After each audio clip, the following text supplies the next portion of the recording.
We don't need roads.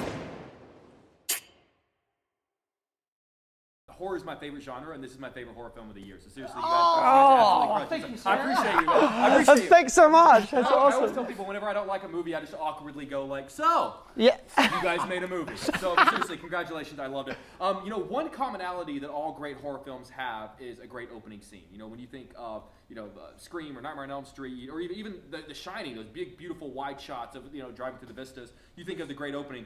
You guys have a brilliant opening. I'm sort of curious, at what point in the creative process did you guys realize, look, we got to start out really strong. It's got to be this particular scene. And then what are some of your favorite openings in the horror genre? Oh, there's an amazing opening at the start of It Follows, which I think is so incredible. Oh. I know that we wanted to start off with like a big one-er, and that came probably like towards the final drafts, actually, that final shot. It was a different thing initially, which was going to be another big one-er. But I just do that because towards the end of the film, there's like another one-er. So we wanted to like begin it and bookmark it at the end, the same sort of thing. And it was the last thing that we shot. It was the very last shot. And like all these double-decker buses were pulling up, all these extras were like, we're running out of places to put these people.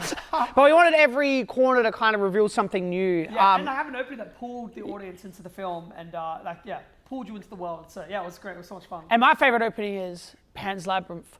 Ooh. Oof, don't ever sing again. Sorry. I was looking for an angel. I'm sort of curious. You guys have seen the film with an audience a couple of times. Without saying what it is, but when the moment happens with the butcher knife, what has that been like with an audience packed full of people? Oh yeah, like it's so electric, and then people, I don't know, that vibe of that energy when you're hearing the crowd popping at all these moments. It's the best feeling in the world. I'm always sitting in with the crowd. It's just like so addicting hearing them react. Yeah, it's going to be a good crowd when they cheer at the logos at the beginning. Even for the companies they don't know, it was like, woo! You're like, all right, they're going to like it. They want to like it. Yeah. Anytime I ever speak with filmmakers in the horror genre or actors in the horror genre, the one thing you always hear is, it's not scary on set. Don't ask if it's scary on set, because it's not scary on set. If you've ever been to a set, you know that there are 10,000 people and there are lights and there are cuts and all. It just makes it inherently not scary. How do you know if it's not scary on set? How do you know if it's going to be scary when it finally comes together? Yeah, as soon as they call action and all the lights go out and the crew's silent and you've got the headphones in and you're so engrossed in the performance that's happening in front of you, you can feel it. And you can tell by what you're looking at on the screen. When it's all framed up and you're not seeing all the behind the scenes things, you can really get into that headspace in the zone. And the actors just bring such a big reality to that as well. And even like doing things practically, if you have those, the spirits and stuff done practically, it's like, that's a bit, they're scary to look at, which is amazing. Yeah. I feel bad for the actors because we look at but that's good. That's honestly, whenever I meet people on the street, that's normally the reason. For us too, don't worry. Yeah. I am curious as to I want to talk about the creation of the hand itself, which I think is going to end up being one of the most iconic sort of physical props in horror movie history. I really want A24 to start mass producing those. Oh my gosh, yes, I'd love that if they did. I really want one in my apartment. I'm sort of curious as to just the production of that, how many were made, and who has one right now. So there's 6 hands that got made. I love this like Lord of the Rings. Like six hands. And if you get them all together. All right, so I've got one. Michael did have one, but then we gave that to Sophie, the main actor. Like a production designer, I think, has one. A producer has one. So there's 6 of them out there somewhere. And it was just like a process of like molding and doing different shapes and trying different things and then like eventually finding it. We didn't get it until the very last day that we needed to have it. So like it arrived on set the day we were meant to shoot it. So it was like our back was so up against the wall of time. It had arrived in like, we knew what the shape was going to be, but they were still like doing the final touches on it and everything. Yeah. But the hand was just like, it wasn't even in the first draft of the script. It came later on in the process. Yeah. It was just like a physical representation of everything we're talking about in the film. So when the hand came into it, like, oh, of course. Yeah. What else were you guys considering? It was just called a haunted object. I mean, it makes so much sense though. Like shaking the hand, I can't imagine it being anything else. Well, okay, so that kind of leads into my next question. What I love is that you guys kind of explain the history of the hand, but not really. Everyone sort of has a theory as to where it came from or what the background is. I'm sort of curious, how much background you guys know about this thing that we don't know. Oh my gosh, we have the thickest mythology behind Do it. you? That Now, so breaks have down you made everything. final decisions? Like, do you know Oh, yeah. definitively where it came from? Yes, 100%. Like everything's written down, every spirit that they connected with, everything that's like, even like little hints on the hand that have been written on there and stuff. There's so much different little elements that are there. We just wanted to hint at it and have the kids be in over their depth, like Sure. over their heads, and not really understand what it was that they were messing with. It's kind of like they've got a set of rules that they abide by, but is that necessarily the rules? Yeah. Who knows? Well, You know. it's like that house that you grew up with down the road. Like every generation has a different, that scary house. Oh, Yeah. because this person lived there. Yeah. Yeah. And every generation the story gets different. And I feel like that would make sense. Exactly. Yeah. 3 minutes. If you're in there for 3 minutes. Exactly. I really do feel like there needs to be a seventh hand, and maybe at the end of your tour, whichever interviewer you liked the best Gets a hand. It won't be you. I'm joking. I'm joking. That was the meanest thing. That was a joke. That was a joke. Just like that. Never making air. Ever again. Beat that, because you get a hand. If there's a hand, we give one to You're you. like Oprah now. You get a hand. You get a hand. Everybody gets a hand. Michael's got a very brutal sense of humor. If That he is- likes you, he will, that's his way of flirting. Honestly, I take that as a huge compliment. Yes. I want to talk about the direction of the possession sequences, because the shot choice is incredible. I love how you guys twist the camera. Sophie's acting Oh, in that isn't is she just amazing? Yeah. unbelievable. I'm sort of curious how you guys approach those scenes differently than any other day on set. Well, even for the possession scenes, like every single actor did each other's possessions.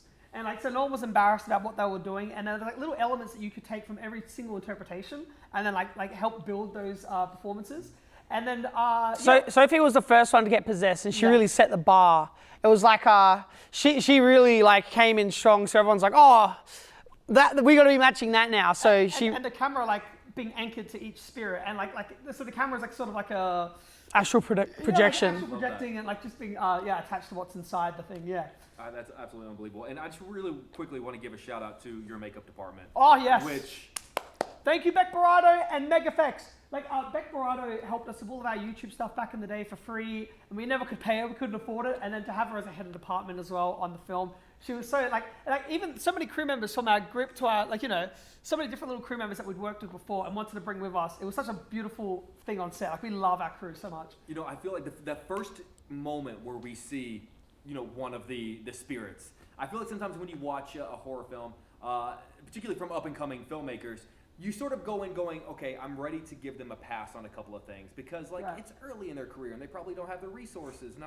And that first moment we see when I go, oh, we don't have to give them a pass. Like they're there. You guys, you brought up the YouTube channel, which obviously it's done fairly well for you guys. It's done fairly decently. I'm sort of curious. Obviously, it's apples and oranges, but what's the most important lesson you learned from your YouTube channel that you then took to the set of this film? I think every video we did, we're trying to achieve something new, whether it be a special effect or like a wire gag with the stunt guys, just something new every time. I think like through all that experience, you find out ways to compromise like on set and know what you're after. So we never covered a scene and going, oh, we don't know if, it's going to be like, we knew the way that we wanted to shoot it. So if we were under the pump, we knew exactly what we needed to get. And it's the biggest, like for anyone that's wanting to get into film or videography or even writing, it's just to like, start doing it, and then like even if it's bad to begin with, like you learn from every single thing that you do. It's like my biggest advice to anyone out there that's wanting to get into the arts or whatever is just to start and just do it. Yeah. That's fantastic. I mentioned to you guys that the horror is my favorite genre. Horror is the genre that made me fall in love with movies in the because I used to get like the old 80s VHS movies and grew up watching them. Yeah. But I feel like I am constantly in a position where I have to defend the horror, despite the fact that, Insidious, which cost $16 million, opened to $32 million this weekend. Despite the fact that it's probably the most financially viable genre of any genre. I'm sort of curious what your perspective is on just the horror genre in general, it as a business function in Hollywood, and why we feel as horror fans, as film fans, the need to constantly have to convince people, no, this is a legitimate form of art. Yeah, I think that maybe that stigma is going away a little bit. Sure. It's such like honestly, and I'm not blowing smoke, A24 is helping with that. Oh yeah. I think so as 100%. well. And we're also honored that they approached us for our film. We're so like, what? Yeah, it was crazy. But like, it's just like such a fun way to like tap into really dark themes and like express and explore, like things that are like difficult to explore, but in a fun way, present it in a fun way, and don't feel like you're hammering people over the head with messages. And I think it does well in cinemas and stuff still because everyone wants to have that group experience. You know, you go in there and you're like experiencing like a roller coaster together and like going through these emotions together. It's like it's still one of the best things to go to the movies to go watch. Yeah, that in comedy films when you're feeling the audience and you're hearing it, it's so incredible. I'm a big brat, and Alex standing over here can testify to this. Whenever I have like screenings or junkets, oftentimes I'll ask, "Can I get a link? Can I watch it at home?" And I love that I was made to go to the theater to see this because the communal experience with 300 strangers in a dark room experiencing this movie was together. I got 2 more, and then I'm going to cut you guys loose. One of the traits of the horror franchise, the horror genre, is number 2, and number 3, and number 4, and number 5, and number 6. I love the idea of this being a one and done thing, but I feel like just by nature of the hand itself means that there's far more stories to tell. Is there, oh my gosh, we'd love the opportunity to do a sequel or a franchise or anything like that. Like seriously, talk to me. Really, talk to me. Talk to me, to me. A24, talk to me. Come on. Like we'd love it, and even when you're writing the first one, you're so excited about the world and the characters and stuff that you can't help but be writing scenes for other films in that world as well. So, man, I would love the opportunity to do it. I would really, really love that. It'd be awesome. You can start on the second one. And then I get a hand. Yeah. I love it. All right, I'm going to cut you guys loose on this random question. Just going to throw this out there. And we're out of there. Let's go. Yeah, we're done. I'm a big video game fan, and I love the game Street Fighter. So do we. And, if there was a film on it, I think it'd be pretty cool. Hopefully, if there was directors, they wouldn't screw it up. Yeah. I don't feel like one director is enough. I feel like they need 2. I feel one like, for each word. Yes. Street Fighter. You could play Ken. You so do Ken vibes. Oh. Let's go. We got some auditioning to do. So my next YouTube video is guess how I got cast in Street Fighter. Yeah. Guys, if you can't tell, love the film. Love you guys. Can't wait to see what you do next. Thank you for coming in. And thank you for having us. It's so cool. Thank you. Seriously, appreciate Cheers. you guys. Thank you so much. Thank you. Fox 32. All right, so that was just a practice run. Now we're going to do it.